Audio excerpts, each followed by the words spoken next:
Hello বন্ধুরা, কেমন আছো তোমরা? আশা করি ভালো আছো। আমি আলপনা ব্লগ থেকে আবার একটা ব্লগ নিয়ে আপনাদের সামনে হাজির হলাম। এই দেখো, যাচ্ছিলাম চুচুড়া, সেটাই ভাবলাম তোমাদেরকে নিয়ে যাই। ওখানে মহিষমর্দিনী পুজো হচ্ছে, একটু দর্শন করে আসি, তোমাদেরকেও সঙ্গে ঘুরিয়ে নিয়ে আসি। সেই মতোই বেরিয়েছিলাম। তাহলে চলো যাওয়া যাক চুচুড়া, ঘুরে আসি।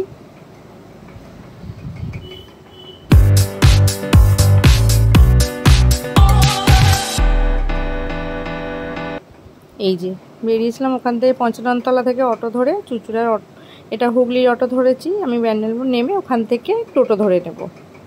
আর যাওয়ার পথে এই যে আমাদের এখানে এই কালী মন্দিরটি পড়ে, তার রাস্তা দিয়ে যেতে যেতে বেশ ভালো লাগছিলো। বিকেলের দিকে খাওয়া দাওয়া করে উঠে বেরিয়েছিলাম।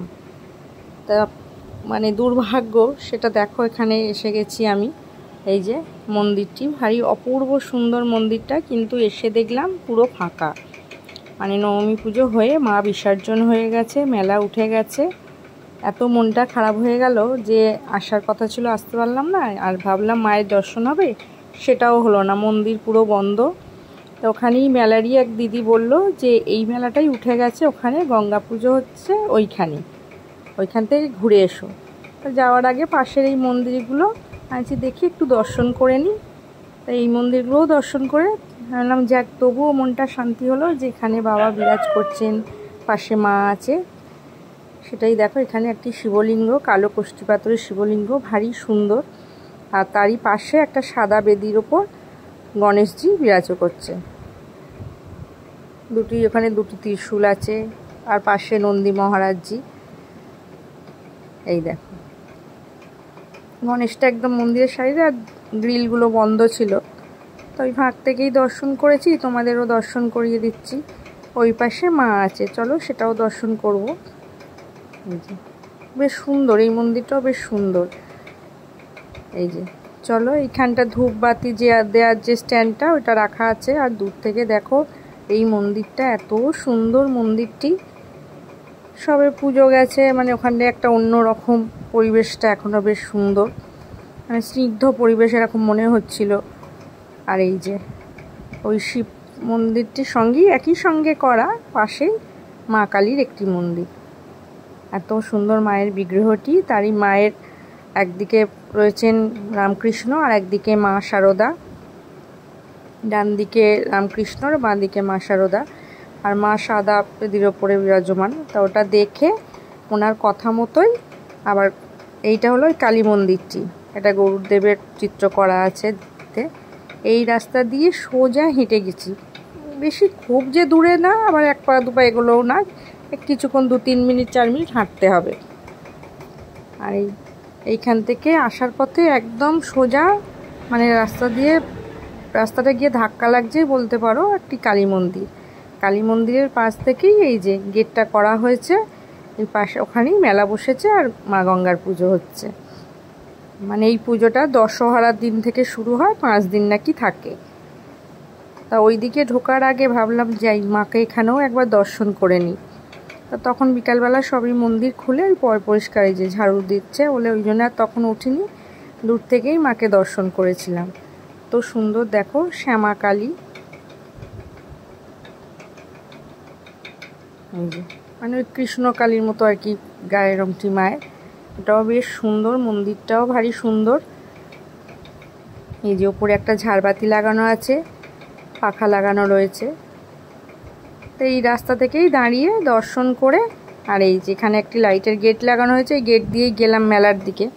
তা ওই দিনকেই মেলাটা মানে এইখানে এসছে, তখনও সবাই দোকানদানি সাজাচ্ছে দেখলাম। চলো ওটাই দর্শন করি, ওটাই ঘুরে আসি, মাকে দর্শন করি, মেলাটা ঘুরে আসি। এই যে এখানে মেলা মানেই সেখানে জিলিপি, গুড়কাঠি এইসবের দোকান তো থাকবেই। সেই রীতি মেনেই ওইসব দোকান রয়েছে রাস্তার ওপরে। জায়গাটা যে খুব বড় তা না, ছোট জায়গার ওপরেই এই মেলাটা বসেছে। এই দেখো এখানেও তাই গুড়কাঠি, জিলিপি এইসবের একটি দোকান বসেছে। তোমরা ভিডিওটা স্কিপ না করে দেখো, আশা করি ভালো লাগবে। মাকেও দর্শন করাবো। আর ভিডিওটি ভালো লাগলে একটু লাইক, শেয়ার, কমেন্ট করে দিও। আমার চ্যানেলটা একটু সাবস্ক্রাইব করে পাশে থাকবেন, আর পাশের বেলটা প্রেস করে দেবে, পরের ভিডিও নোটিফিকেশানটা তাহলে আগে পৌঁছে যাবে। এই যে ওইখানে একটা ভেলপুরির দোকান বসেছে, আর এখানে ওই ডিম টোস্ট এইসবের দোকান। তা টুকটাক তখনও দোকানগুলো বসছে বলে আমি আর মন্দিরটি এই পাশেই, তাই এলাম আগে মেলার ওদিকটা দেখি কী কী সব দোকান বসেছে। একটু খুঁজছিলাম যে একটু পুতুল যদি সেরকম পাই, নাতিটার অন্নপ্রাশন, তা নিয়ে যাব। তো সেরকম কিছু পাইনি, তাও একটু ঘুরে ঘাড়ে কেনাকাটা কিছু করিনি, কারণ একা গেছি, ছেলে মেয়েগুলো যায়নি, আর আমি কি কিনবো বলো। তো এইখানে এই ছোটো ছোটো পুতুলগুলো ছিল, একদম ছোট্ট ছোট্ট। আর যেহেতু নাতি, সেই বুঝে একটু ছেলেদের মতো সেরকমই নেবো বলে তা পাইনি কিছু ওই দিনকে। আর বললাম না সব এই দোকানগুলো সব সাজাচ্ছে, আর এইখানে ওই যে ইমিটেশনের সব জিনিসপত্র, এখানে সব প্লাস্টিকের খেলনা, বই, খাতা, এই সব কিছু আর কি। আর এই দোকানগুলো ওই মাঠের মধ্যে যে প্লাস্টিক পেতে যে দোকানগুলো বসে মেলার, ওই রকম। আর এইখানে দেখো ছোট ছোট কি সুন্দর সব ছোট ছোট ঠাকুরের মূর্তিগুলো সাজিয়েছে, তো দেখতে ভারী সুন্দর লাগছিল। দেখো এটা হলো চুচুড়া ধরমপুরে ওই মহিষমর্দিনী পুজোটা হয়। তো এটা ওই ধরমপুরের, বললাম না 2-1 পা এগোলেই। তা পুজো তো হয়ে গেল। তা ওই মন্দিরের ভেতরেও মা দুর্গার বিগ্রহ আছে, যেটা মানে সব সময়ই থাকে, কিন্তু ওই যে গেটগুলো বন্ধ ছিল সেই জন্য আর আমি ওই মন্দিরটায় ঢুকতে পারিনি। পাশের ওই শিব মন্দির আর মা কালীর মন্দির দর্শন করে এখানে চলে এসেছিলাম। তো এখানে এসেও মনটা খুব ভালো লাগলো, এত সুন্দর মায়ের দর্শন করলাম। চলো তোমাদেরকেও দর্শন করাবো অবশ্যই। আর এই যে মানে মেলায় যে ধরনের দোকান বসে, কিন্তু দেখতে এত সুন্দর লাগছে, কাপ, প্লেট, গ্লাস, এই দোকানটা। এই দেখো, ব্যাস এইটুকু বাউন্ডারিটার মধ্যে রাস্তার ধারেই একদম এই মাঠটা আছে, মাঠের মধ্যেই এই মেলাটা বসেছে বলে ওদিক দিয়ে দেখে চলো এবার ওখানে মন্দিরগুলো দর্শন করব বলে ঘুরে এলাম। এইখানে ওই প্লাস্টিকের সব জিনিসের দোকানগুলো বসেছে।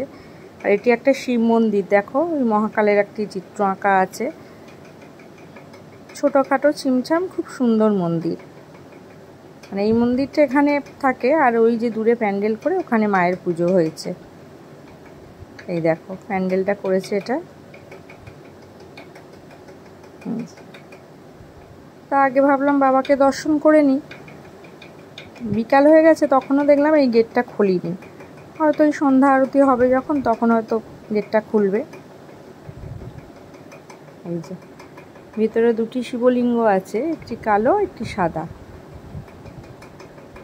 আর ওই যে আরতি টারতি হয়েছে দেখলাম, দেখো ভিতরে সব ওই ঝাড়বাতি টাড়বাতি ওগুলো রাখা আছে। তো এখান দিয়ে বাবাকে দর্শন করে, আর ওই এই যে এই পাশে চোখ পড়তেই প্রথমেই দেখলাম পাশে কালী পুজোও হয়েছে। মা কালীর এটাও মানে মন্দির, এটা মা কালীকেও পুজো করা হয়েছে, পাশে আবার প্যান্ডেল করে মা গঙ্গার পুজো হয়েছে। অসাধারণ মায়ের মূর্তিখানা, ভারী সুন্দর। দেখো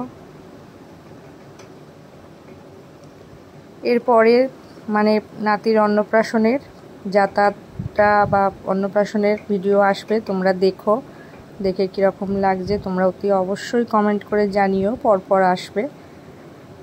আর এই যে এই হলো মা গঙ্গা, দশহরাতে মা গঙ্গার পুজো হয়। আমাদের নিয়ম আছে যে দশহরার দিনে 10 ফুলের জলে স্নান করতে হয়, 10 ফল দিয়ে পুজো দিতে হয়।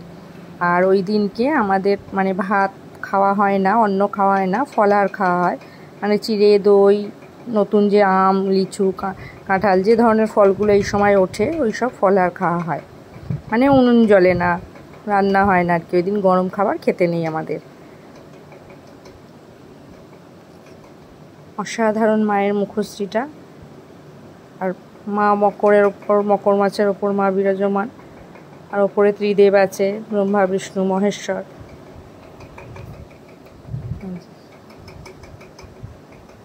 তো ওখানে গিয়েও বেশ তবু মনটা শান্ত হয়েছিল যে ওখানে মায়ের দর্শন হয়নি, এখানে আর এক মায়ের দর্শন হয়ে গেল। চলো দর্শন করে এবার আমরা ওদিক দিয়ে পেরিয়ে বাড়ি ফেরার পথ ধরতে হবে, কারণ বিকাল বিকাল হয়েও গেছিল, আর একাই গিয়েছিলাম, ওখান থেকে আবার ফিরতে হবে। আর এদিকটা এর আগে আমি কোনো দিনই যাইনি, অসুবিধা হয়নি।